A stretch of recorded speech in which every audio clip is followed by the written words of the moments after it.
Good evening, everyone, and welcome to the Delhi Township Board of Trustees meeting for April 27th, 2016. We will begin the evening with a moment of silence, followed by the Pledge of Allegiance.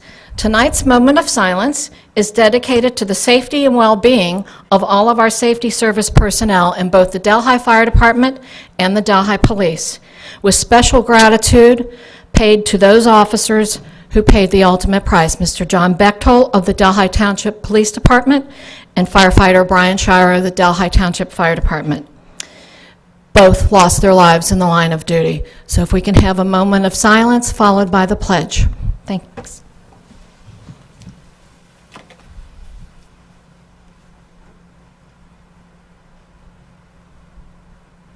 I pledge allegiance to the flag of the United States of America and to the republic for which it stands, one nation, under God, indivisible, with liberty and justice for all. All right. We'll open the meeting with motions for consideration. Mr. Luby. Motion 2016-61, approve the minutes of the Board of Trustees meeting held on April 13th, 2016, and dispense with the reading. I move motion 2016-061 to approve the minutes. I second the motion. All those in favor? Yes. Yes. Motion passes. Motion 2016-62, approve bills for payment. I move motion 2016-062 to approve bills for payment. I second the motion. All those in favor? Yes. Yes. Motion passes. Motion 2016-63, approve the payment of overtime for pay period ending April 12th, 2016. I move motion 2016-063 to approve the payment of overtime. I second the motion. All those in favor? Yes. Yes. Motion passes. Motion 2016-64, directing notice to abutting property owners by mail and publication of the second hearing on the sidewalk assessments to be held on May 25th, 2016 at 6 p.m. at the Delhi Township Administration Building. I move motion 2016-064 directing notice to abutting property owners. I second the motion. All those in favor? Yes. Yes. Motion passes. Motion 2016-65, authorize the Township Administrator to sign the Hamilton County Stormwater District level of service and service fees for 2017. I move motion 2016-065 for the administrator to sign the Hamilton County Stormwater District service and service fees. I second the motion. All those in favor? Yes. Yes. Motion passes. Motion 2016-66, approve and allowing fishing at Clearview Lake and Delhi Park for the Boy Scout Pack 909 with Our Lady of Victory on Sunday, June 26, 2016. I move motion 2016-066 to approve and allow fishing at Clearview Lake for the Boy Scout Pack. I second the motion. All those in favor? Yes. Yes. Motion passes. All right. Presentations this evening. It's coming into that season, and so we have asked our Fire Chief, Doug Campbell, to give us a quick sermon on open burn rules and regulations. Doug? Quick. Thank you, trustees. I will try to go through this and summarize it to the best of my ability, but ultimately I want to start out by saying, if there's any doubt, any question in your mind in terms of, am I doing what's in accordance with the fire code or not, please call the fire department first before you light your kindling. If you have any questions about it, we're able to take those calls and help walk people through the process. So I'll kind of hit on that. In the state of Ohio, open burning is controlled by two agencies. Here in Delhi Township, it's the Hamilton County Department of Environmental Services and the Fire Department. So what we do is we do it through the Ohio Fire Code, and some of the things I want to touch on, I'm going to draw from the fire code, but rather than put everybody asleep, I will try to summarize those things and give you really quick overview of the definitions that we use. First and foremost, open burning. If you're burning in such a manner that it's not in a portable, like outdoor fireplace, basically the flames and the products of combustion are directly going into the air without passing through a stack or a chimney, that is an open burn. That is what we're here to talk about, because that is the most difficult thing to address from a fire code standpoint. And the reason why the fire department has jurisdiction over that is our concerns with spread of fire to structures, neighboring businesses, and things like that. With the Hamilton County Department of Environmental Services, they're concerned more on the air quality side of things. That's why both agencies are involved with open burning practices. Portable outdoor fireplaces. So anything that you are getting it's considered a UL approved, you buy it from the store, and it has a portable outdoor fireplace. It's designed, it's like a hearth, it's a chimney, it has a chimney. Those things, those aren't regulated as much, and those are not considered open burns. Okay, so it's depending on the devices that you're using.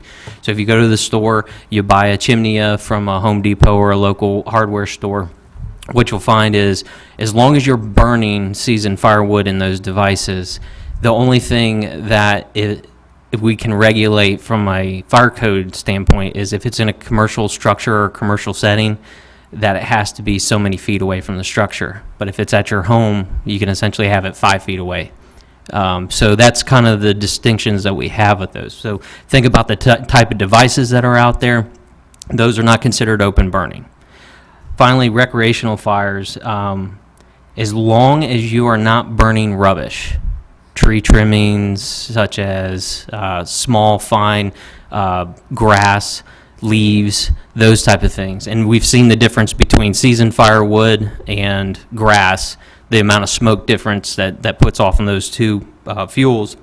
That's why I'm specifically speaking with the type of fuel that's being used. A recreational fire could be anything that's an outdoor fireplace, portable outdoor fireplace, barbecue grill, barbecue pit, but it's limited by its size. So we usually use the focus of, if I'm going to burn in Delhi Township, what's the intent? If you're burning grass clippings, that's not permitted. That's not a recreational burn. If you are burning firewood because you want to hang out, enjoy a few adult beverages, and it's ceremonial, religious, cooking, warmth, or other purposes, basically, it's stated in the code for pleasure. You're just going to hang out with some friends, buy a fire pit. That is allowed as long as it's seasoned firewood. So that is not in itself an open burn. It is recreational burning. So if we discuss open burning, some of the things that we take into account, because we do get a number of complaints throughout the year, typically if a person, right after a storm, they clear their yard, they're cutting down trees, they have all this stuff. Seasoned firewood means that it's dead. It's been dead for a long time. It doesn't contain any of the moisture, none of the green. That is seasoned firewood. You can tell the difference. When a person is burning wood that is not dead and seasoned, it puts off a great deal amount of smoke. It also puts off a lot of the noxious. It doesn't smell very good. Those are a dead giveaway. Those are not permitted in Delhi Township. If you want to burn those things, it requires a burn permit, and it requires you getting in contact with the fire department, and we have regulations. It stipulates how many hours allowed during the day you can burn, the size of the burn, and regulates what you're burning. So it's not out of the question to have an open burn in Delhi Township. You just need to go through the fire department to get a burn permit. Bonfires, you guys, from year to year, you'll be asked to waive a burn permit for a ceremonial burn, a bonfire, those type of things. Those are not open burns either. Those are regulated under different guidelines. What the fire department is most concerned about in terms of enforcement is not the air quality, it's the spread of fire.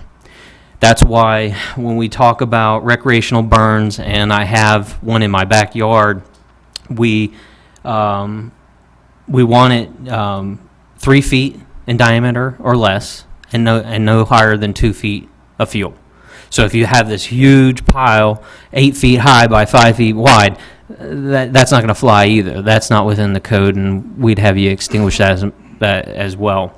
So there's a lot of things that are in play here. It's the intent of the burn. Why are you burning in the first place? The size. When you have an open burn and you're burning those materials, even when you submit for a permit, one of the things we're concerned about is extinguishment. Do you have an extinguisher nearby? Do you have a garden hose nearby? Do you have a water tank nearby? Some method that's close by in order to extinguish, and it's regulated. How close are you to the nearest structures? And that's determined in the permit as well.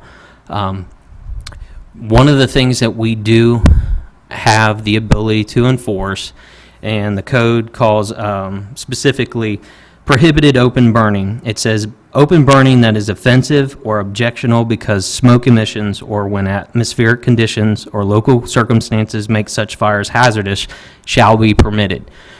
Notwithstanding, when you have low humidity and high winds, you've probably seen alerts like your local weather forecast says, burn restrictions. Those are a no-brainer. That we usually follow those without a doubt. Anybody caught burning on those days would not be permitted under those circumstances. If you tried to come to the firehouse and get a permit to burn on a day like that, even if it's totally legal under those conditions, you would not be permitted to burn. Secondary to that, the problem we have as code enforcement is what is offensive and what is objectionable. Because as a code official, we're allowed to make that call. And you want it to be as objective as possible. So what may be objectionable or offensive to you may not be to the code enforcement person. So we've asked the state to give us a little bit more clarification if they have that within the fire code, so that we have a more of a reasonable way to approach the enforcement side of it. Because we could very well likely get a complaint that, this open burn is objectionable because I smell smoke. Well, is it you smell like a campfire burning? Is that an unpleasant thing? If it's objectionable to a person, we have to make that call as a code enforcement. Is that truly objectionable and offensive? And that's a tough thing to do. That would probably be the toughest thing for us to do. I could go into great detail about all the regulations that are required as far as location of the fire, how far away it has to be from structures. It depends on a number of things. But for the most part, on your private property, a recreational burn, as offensive as it may be to somebody, there's very limited in what we can do in terms of fire code enforcement as long as they're following those stipulations. The only other option would be to look to other agencies in terms of air quality. And then in the few times that we have done that, we've experienced that they're on board with our interpretation and how things are done. So I know that's a lot, but if you have any questions, that'd be... Well, Chief, we're coming into the season where a lot of this starts up again. It's kind of cyclic. And in fact, I have a question. What about burning a dead tree stump in your yard? The stump is still in the ground, and you're trying to burn it out. Burning it out. It is a fixed tree stump. It has, technically, it's the definition of seasoned firewood. So if you cut the tree down and it hasn't burned out or it hasn't dried out over a number of seasons, it wouldn't fall within that definition. And that's why we have the difficulty. It's almost like we need to know case-by-case basis. But that requires a fire hose or a garden hose or something down. There would be other things that would be involved with that. So if we're talking a clearly seasoned piece of wood and it doesn't exceed any of you're talking 2 feet high off the ground, it can't be a stump that's 5 feet off the ground. We still have to follow, all those regulations when we evaluate it. But you cut the tree down last week, that is not seasoned firewood. That would not apply under these circumstances. This is something that's definitely got to meet all the requirements of that. I think one of the things I do want to clear up, and I've been with Delhi in particular for 20 years, and I've seen it. And I've been on the engine company. You roll out, and they're burning grass clippings and leaves, and they've got hot dogs next to the fire. And it's the assertion that, yes, many people understand that you can have a cooking fire. That's why, barbecue pits and those things are allowed. That's the definition of a recreational fire. But the catch to that is you have to be burning seasoned firewood. Nobody in their right mind would eat hot dogs over grass clippings and leaves. It's just... Unfortunately, people try to get away with it, but the idea is if you understand the basis of the code and why it's done that way, the fire department's more concerned with the spread of fire than the air quality side of it. That's what we're regulated by. Hot dogs over burning leaves is not a culinary specialty. Yes. Okay, Yeah. got it. Did you want to take any questions? Were there any questions from? Okay, come on up. Good day, trustees, Chief Campbell. Jerry Kearns, 178 Pedretti Road, 45238. We've had, for quite some time, a terrible time with open burning involving wet wood, at times paper materials and what have you. Recently, we've talked with your department and have had some help from the department, and it seems to have corrected some of what was going on, which was quite often the burning of wet wood, and we've experienced the odors that come from wet bark and the like. And requests to cease this have been ignored, as well as ignoring comments that this can be damaging to our health and to the health of the community. And it's done in a location that it drifts out over through the Pedretti Road in the 100 and what's the subdivision? Feist Manor. I think that the work that you've done has helped this situation. I'm a little surprised, I guess, quite frankly, and I think I've been educated to the fact that you're using the state rule because of the practicality and difficulties of running your own code. Delhi has reached the point in terms of the population and the way the community is built up together that some of these things, quite frankly, seem quite ridiculous to me, to have these things going on. I understand what you're saying, but if you live near someone who is pushing this thing and doesn't really care, it's an intolerable situation, and maybe the result has to be private action to do something about it. So, and I also, there ought to be, we're in a world in which people have awakened about the need for cleaning up our air, and I don't mean this as an argument with your explanation, but it seems quite frankly somewhat primitive that we would have and permit this kind of burning in our community.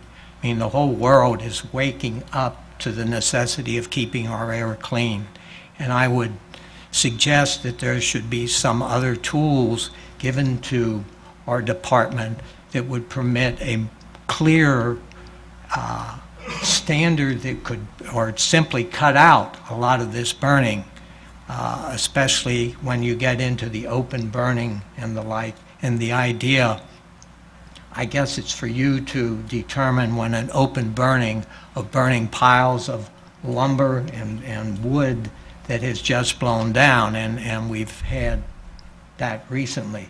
That ought to be a very severe standard to be met. People should be required to do their disposition, and if they have a facility that has a lot of trees or the like coming down, they ought to find some place on the facility to dispose of it. And I guess it's also a case of people, I mean, we'd have 2-3 times in a week of this going on. There ought to be some limitations when that kind of thing goes on. And we ought to be considering the health effects, because it's pretty clear that this type of burning on a regular basis has the potential for injuring the health of people in our community. You're right. Options do help when you're in the situation of what do I do with all this yard debris and yard waste and things like that. And I know we went through this, I believe, in 2007 or 2008. In that February of that year, we had a really bad ice storm And basically, soon as spring hit, everybody was lighting up the backyards. And I remember at the time, big thing that we were trying to stress is you have other options. If you're trying to get rid of yard waste and get rid of it immediately, you don't want to allow at the time this season. One of the options was getting with Rumpke. At the time, had a system where they would haul away yard waste if it was properly bundled, and we were asking them to go to, I think it was Bavarian at the time as well, but both companies have them contact their representatives and ask, what do I need to do as a resident of Delhi in order to have this yard waste removed? And part of what we were having problems with was just piles and piles of twigs that basically had a couple weeks under their belt, still wet, very noxious. But as I stated earlier, that does not meet the requirements that we have stated in here. Your best bet is seasoned, dry wood. It's a very fine line, and it's something that needs to be evaluated on a case by case. But I do go back to the struggle that we have is not only is from the standpoint of what you're looking for, it's in terms of emissions. You're looking for a cap related to the products of combustion that come out, the smoke, the toxic gases, and the air quality issues. And again, that's not where the fire department has any ability to enforce. That's something that's more along the lines with Southwest Ohio Air Quality Agency. They do have folks that from just a simple odor of a chemical smell, they'll come and respond to your residents and evaluate for air quality issues. They also deal with open burns as well, and it's more from the air quality aspects of it. But that is tough. We have adopted as a township the Ohio Fire Code. That is the basis from everything that we do in terms of enforcement, and that's the hardest thing to regulate between the air quality argument side of it and the fire safety side of it. And that's what makes it very hard and very subjective sometimes to go out and manage that process. Well, I guess from the standpoint of administration, the attitude that you have in terms of open burning and its effect on our community can affect the outcome from your conclusion. And I guess what I'm saying is I would hope that the community has a philosophy that basically having these open burns that damage the quality, our citizens are entitled to the highest quality air that we can deliver to them, in my opinion, and that the philosophy can affect dramatically the results that you bring about, and that consideration for the air quality of our community is something that should be involved in this process. And again, I thank you for the efforts and that you have made, and thank you for the opportunity to talk with you all. Thank you. Thank you, Mr. Kearns. I just have one thing that I'll add, and it's pretty simple, because you pre-warned me that there was a lot to this. There is. If you have any question at all that you might be doing something that's either dangerous or dangerous to the environment, you call the fire department. And what number did you want them to use for that call? 513-922-2011. Just ask for the station officer. 922-2011, and ask for the station officer, and so that we can get out and properly give you an evaluation on if you are in violation of open burn, or come to the fire department and get your burn permit. Doug, thank you. Did you have any questions? Nothing. All right. All right, Thank you. Okay, trustees correspondence, trustee Oswald. Just want to give a follow-up on Jim Herman. I spoke with him on Sunday. If you recall, he's the PGA golfer that was born and raised in Delhi, went to Our Lady of Victory. He won the Shell Houston Open. I believe he won $1.2 million in that. One of the nicest, most humble guys. Talked to him about doing maybe a Jim Herman Day, something coinciding with the bicentennial. He didn't even hesitate. He said absolutely. We're going to try to do something in the fall because with his schedule, depending on how he plays in the next couple tournaments, it'll open up even more exemptions if he makes the U.S. Open or British Open. And depending on that, he could play in later tournaments in the fall. So possibly October, November, December we're looking at, and I'll follow up with him, and we can do something that coincides with the bicentennial, hopefully. Great. Trustee Sturts? Nothing at this time. Okay, we did have 2 Delhi people that were recognized at the recent Oak Hills Recognition Dinner. And I wanted to share with you that a distinguished staff member at the Delhi Middle School, Miss Dawn Johnston, won the Distinguished Staff Award, as well as in the Hall of Honor for Oak Hills was Mr. Bob Selhorst, 31 years, born and raised in Delhi. And by the way, Bob Selhorst is the son-in-law of former and recently passed trustee Nick Lascalia. So I wanted to give them both out a shout of congratulations on their well-deserved recognition.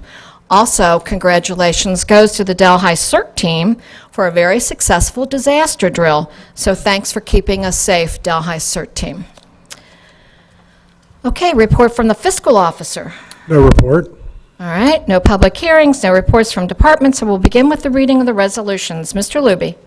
Resolution 2016-43, resolution approving purchase order obligations incurred on behalf of the Township by the Township Administrator, authorizing payment of certain purchase order obligations and dispensing with the second reading. I introduce and move the adoption of this resolution. I second the adoption of this resolution. Any discussion on this resolution? I move to dispense with the second reading. I second the motion to dispense with the second reading. All those in favor of the motion to dispense with the second reading? Yes. Yes. Mr. Luby, please call the roll. Mrs. Seavey. Yes. Mr. Oswald. Yes. Mrs. Sturts. Yes. Resolution passes. Resolution 2016-44, resolution declaring necessity for levying tax exceeding 10 mil limitation, certifying proposed .40 mils Parks and Recreation levy, questions to the Hamilton County Auditor, and dispensing with the second reading. I introduce and move the adoption of this resolution. I second the adoption of this resolution. Any discussion on this resolution, Mr. Landrum? Yes, as we presented to the board the last couple trustees meetings, the next 3 resolutions, 2016-44, 45, and 46, show .40, .49, and .59. These are questions to the auditor just to say what does .40, .49, .59 bring in on an annual basis. This is not putting anything on the ballot or anything. This is giving us the opportunity to ask the county auditor how much tax revenue would that generate. Once we receive this information, we will report back to the board before any next step is to proceed. Okay, thank you. That was part of Mr. Torbeck's presentation when we talked about millage. We talked about doing options. Options. So this is the options coming up now for vote. Right. These are the options just to put on, because before you put anything on the ballot, you have to have a certified copy of the millage. So, I mean, because really all we have to do is one millage and we'll know exactly what it is because we can do the math. But it could come back that none of these, it's like we need a millage in between, say .49 and .59. Say we need .55 that we determine. We would still have to do another resolution to certify .55, although we would know exactly what it is. But in order to put it on the ballot language, you have to have a certified copy from the county auditor certifying what that millage is. So we may hit it on one of these, and one of these is appropriate, and we don't have to go back to the auditor if we decide to go to the next step. But we'll start with these, we'll report back and recommend one of these, or recommend one that's not on there, and therefore having to do another certified copy to the auditor. I move to dispense with second reading. I second the motion to dispense with the second reading. All those in favor of the motion to dispense with the second reading? Yes. Mr. Luby, please call the roll. Mrs. Seavey. Yes. Mr. Oswald. Yes. Mrs. Sturts. Yes. Resolution passes. Resolution 2016-45, resolution declaring necessity for levying tax exceeding 10 mil limitation, certifying proposed .49 mils Parks and Recreation levy questions to the Hamilton County Auditor, and dispensing with the second reading. I introduce and move the adoption of this resolution. I second the adoption of this resolution. Any discussion on this resolution? I move to dispense with the second reading. I second the motion to dispense with the second reading. All those in favor of the motion to dispense with the second reading? Yes.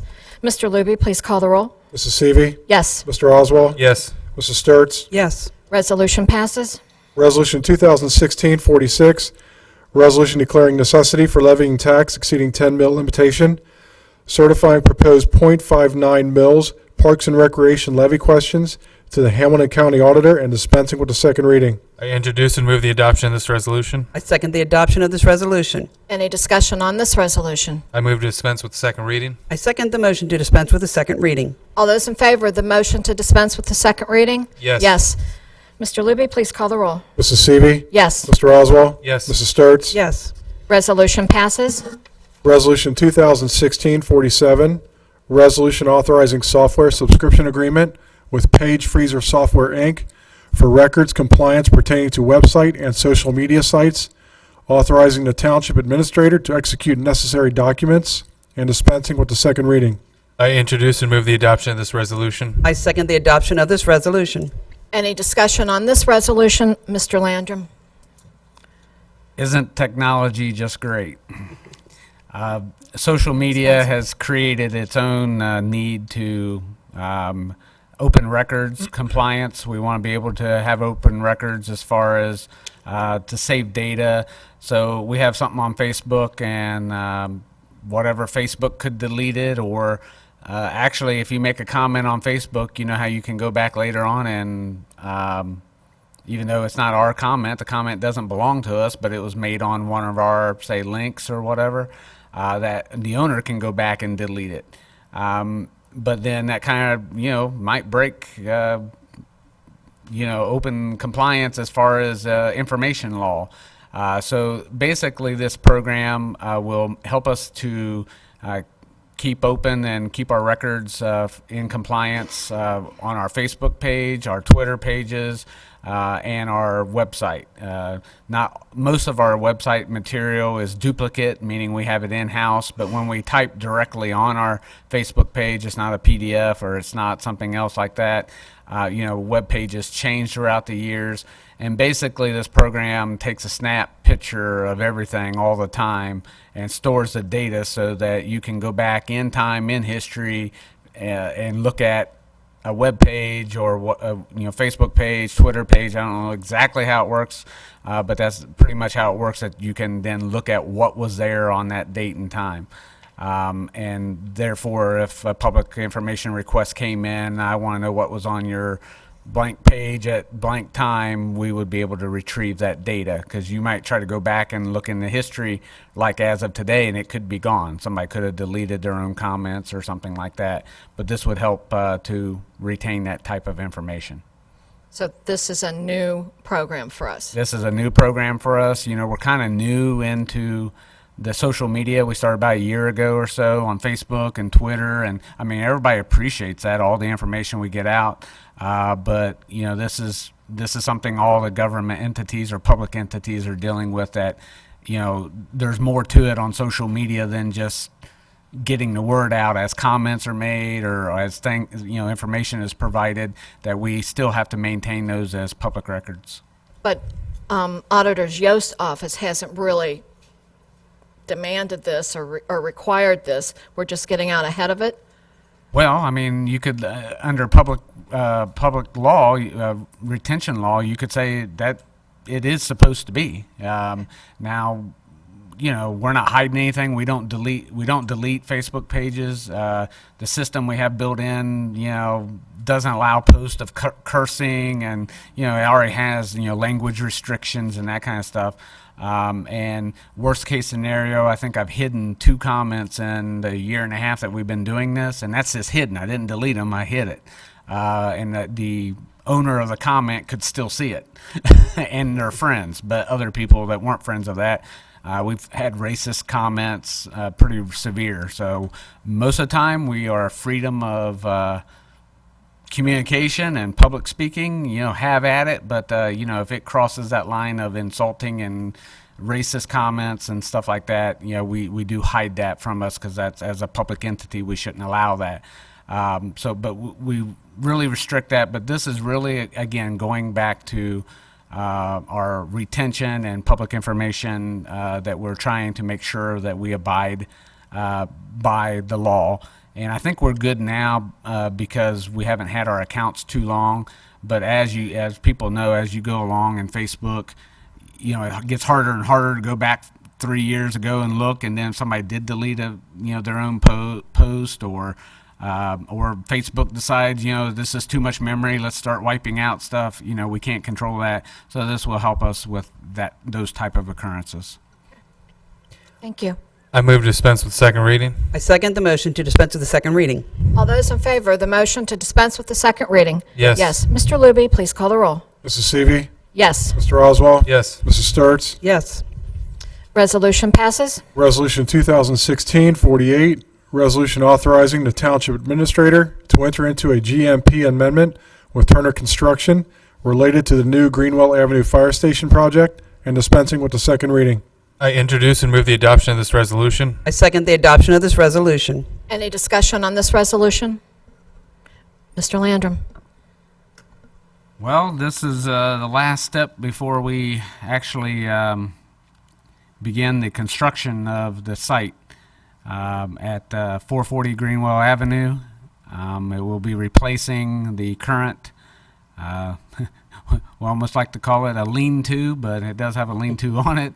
But the current Greenwell station that was originally built in 1956 as a volunteer firehouse. Then later in the 80s, it was, some more building, part of the back side of the building was built to start trying to house full-time employees or part-time employees.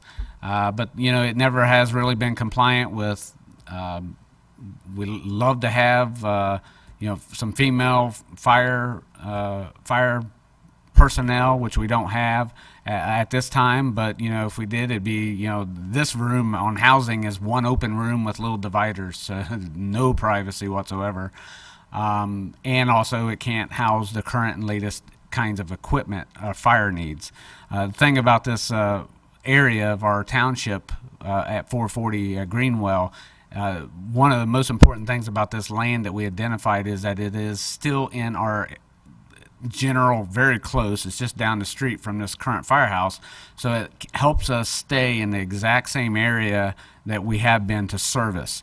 It makes over half the runs that all our combined three fire stations that we have. One of our fire stations, the one on Greenwell, makes over half the run. So that tells you that this is in the most populated area of the township, condensed area. So to have a new fire station that not only is able to hold more staffing if need be. I think there's a talk of, since this is so busy, of shifting some staff.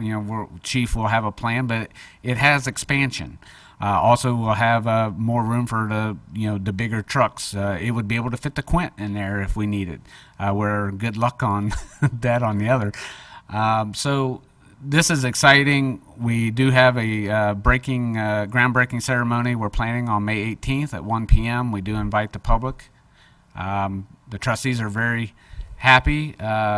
This has been a long process. This is, some people may not have known about this or just now hearing about this, but we began, it was before I even came, so that was in 2012, and they were already discussing, and this one was one of the options. But in early 2014, we brought it back up and started reviewing different locations, and this location on Greenwell came to the surface because not only price, but location. It's location, location, location. You have to be to where the service of the residents and the best place for the safety and the best circle, if you would, of the service that you can get to the quickest.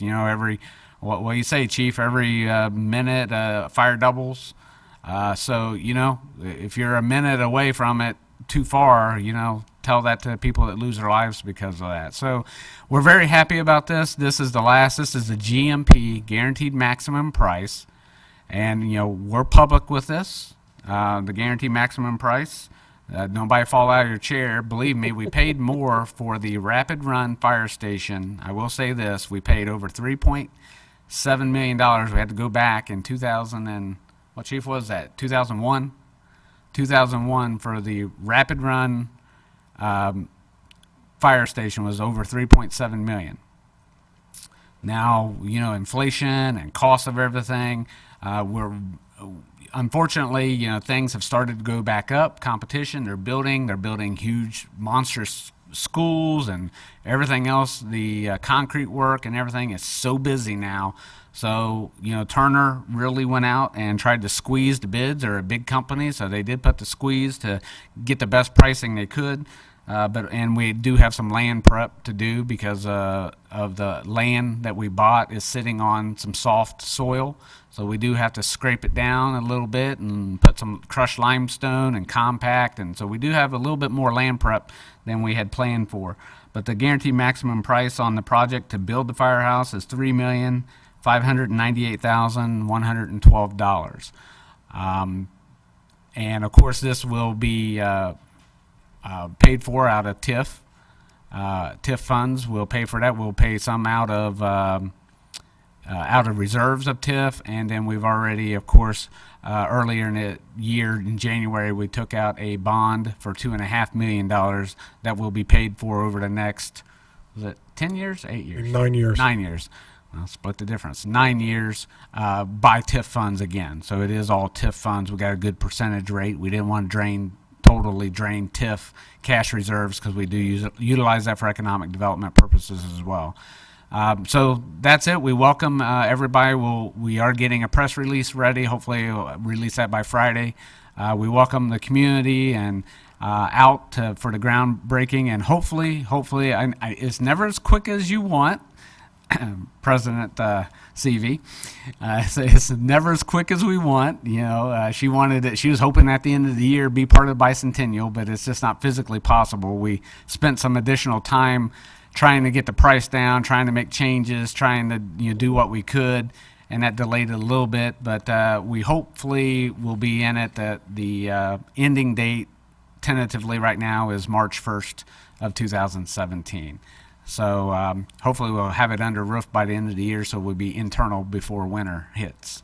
But a very exciting time, so I'm pleased to present that to the board. I move to dispense with second reading. I second the motion to dispense with the second reading. All those in favor of the motion to dispense with the second reading? Yes. Yes. Mr. Luby, please call the roll. Mrs. Seavey. Yes. Mr. Oswald. Yes. Mrs. Sturts. Yes. That resolution passes. Resolution 2016-49, resolution entering into agreement with Geotechnology, Inc. for construction materials testing and special inspection services at the fire station facility to be located at 440 Greenwell Avenue, authorizing the Township Administrator to execute the agreement and dispensing with the second reading. I introduce and move the adoption of this resolution. I second the adoption of this resolution. Any discussion on this resolution? Again, Mr. Landrum. As the resolution states, it's basically they're doing much of our land, concrete, foundational, and many other testing for us. You don't put the fox in charge of the hen house, so to speak. So we are hiring this company to do our testing to make sure that things are the way they should be for Turner. Not that we don't trust Turner Construction, but this is the way you do things like that. That they'll test the concrete, they'll test more testing of soil, and there's things that are outlined in the agreement that they will be testing. Hopefully the cost is what they've estimated, but how things on construction, if they have to do another testing because something was bad or this or that, it could vary a little bit, but we're hoping it comes in on the budget presented. Okay. I move to dispense with second reading. I second the motion to dispense with the second reading. All those in favor of the motion to dispense with the second reading? Yes. Yes. Mr. Luby, please call the roll. Mrs. Seavey. Yes. Mr. Oswald. Yes. Mrs. Sturts. Yes. Resolution passes. Resolution 2016-50, resolution declaring nuisance for excessive vegetation and accumulated debris at 5324 Plover Lane and dispensing with the second reading. I introduce and move the adoption of this resolution. I second the adoption of this resolution. Any discussion on this resolution? Mr. Stahlhaber? Thank you. Upon inspection of this property, this vacant property, in response to a complaint, we observed the conditions that you see there, which consisted of debris on the side yard driveway and the backyard in excess of 12 inches. In response to that, we did send an informal order upon inspection of the property following that deadline, as well as again today. Those conditions persist, and now even the front yard is exceeding 12 inches in height. For those reasons, we're requesting you declare the property nuisance so we can address those violations by way of our nuisance abatement procedures. I move dispense with second reading. I second the motion to dispense with the second reading. All those in favor of the motion to dispense with the second reading? Yes. Yes. Mr. Luby, please call the roll. Mrs. Seavey. Yes. Mr. Oswald. Yes. Mrs. Sturts. Yes. Resolution passes. Resolution 2016-51, resolution declaring nuisance for accumulated debris at 5312 Plover Lane and dispensing with the second reading. I introduce and move the adoption of this resolution. I second the adoption of this resolution. Any discussion on this resolution? Again, Mr. Stahlhaber? Thank you. Upon inspection of this property, an occupied property, in response to a complaint, we observed the conditions that you see there, which is debris consisting of discarded household items. The backyard, we issued an informal order to both the owner as well as the tenant. No response upon inspection of the property following that deadline, as well as again today, those conditions persist. And for that reason, we're requesting you declare the property nuisance so we can address those violations by way of our nuisance abatement procedures. I move dispense with second reading. I second the motion to dispense with the second reading. All those in favor of the motion to dispense with the second reading? Yes. Yes. Mr. Luby, please call the roll. Mrs. Seavey. Yes. Mr. Oswald. Yes. Mrs. Sturts. Yes. We're back in that season, people, where the grass is growing, and Tom's laughing because I have a poem which goes like this. Spring has sprung, the grass is risen, here come all the nuisances. And that's basically what we see every year. So please watch your grass to keep it at a good length. What is that, Tom? 3-4 inches? The code is less than 12 inches. Less than 12 Less inches. is Okay. preferred, but the 12 inches, we come a knocking. And if you're able to cut your yard, maybe you could cut your neighbor's yard, but every one of these nuisance costs the township money. It's a lien against the property, but we don't see that money back until that property is straightened out. Okay, thanks, Tom. Welcome to spring. I don't have any citizens' comments. Is that true, Mr. Landrum? All right. Announcement of community events then, Mr. Luby. Delhi Township Annual Cleanup Day will be Saturday, May 7th, 2016, from 9 a.m. to 1 p.m. It will be at the Delhi Senior Community Center at 647 Neeb Road. The Delhi Business Association Annual Document Shredding Event will be Saturday, May 7th, 2016, from 9 a.m. to 1 p.m. at C.O. Harrison School at 585 Neeb Road. The Bicentennial Celebration Delhi Historical Society Family History Scanning Stations will be Tuesday, May 10th, 2016, from 1 p.m. to 4 p.m. at the Bailey Wellness and Fitness Center at 990 Bailey Place Drive. Delhi Branch Library Cincinnati Celebrity Criminal Defender Murder Motive and the Magical Foss Hopkins will be Tuesday, May 10th, 2016 at 7 p.m. It will be at the Delhi Branch Library at 5095 Foley Road. Delhi Township Veterans Association General Meeting will be Tuesday, May 10th, 2016 at 7:30 p.m. It will be at the Delhi Senior Community Center at 647 Neeb Road. The Laurel Hill Memorial Scholarship Fund Benefit Concert, Elvis and Sinatra Forever, will be Friday, May 13th, 2016 from 7 p.m. to 9 p.m. at Mount St. Joseph University at 5701 Delhi Avenue. The Delhi Township Parks and Recreation Summer Programs will be held in June and July at the Delhi Parks. And the Delhi Township Bicentennial Committee is still accepting recipes for Community Cookbook through May 27th. Submission forms are available at Brosey Tours, Delhi Administration Building, and the Delhi Senior Community Center. Thank you. Thank you, Mr. Luby. We do have cause for executive session this evening, so may I have the motion, please? Motion 2016-67 to retire to executive session to consider the employment and compensation of public employees. I've moved motion 2016-067 to retire to executive session to consider the employment and compensation of public employees. I second the motion to retire to executive session. Mr. Luby, please call the roll. Mrs. Seavey. Yes. Mr. Oswald. Yes. Mrs. Sturts. Yes. Motion passes. Good evening, everyone. Thanks for joining us. See you again on May the 11th at 6 p.m. Thanks so much. Are you going to that